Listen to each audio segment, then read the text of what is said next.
वादग्रस्त आणि गुंड प्रवृत्तीचे लोक पक्षात येत असतील तर त्यांच्यासाठी ही चूक सुधारण्याची संधी आहे। अगोदर त्यांना पक्षात घेऊन निवडून आणू आणि मग त्यांना सुधारू, असं अजब अतर्क्य वक्तव्य सहकार मंत्री सुभाष देशमुख यांनी केलंय।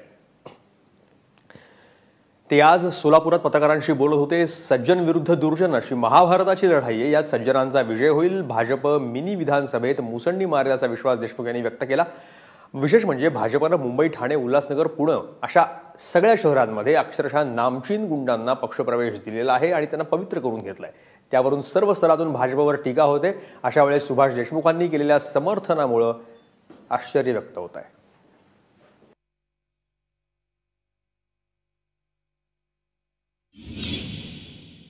नक्की एखादी चूक होती असेल, पण ती सुधारण्यासाठी मला नक्की खात्री आहे की देशाचं नेतृत्व, राज्याचं नेतृत्व ह्याच्या बाबतीत सक्षम आहे आणि ते कुठल्याही अशा स्वरूपाला संरक्षण देतील असं बिलकुल नाही।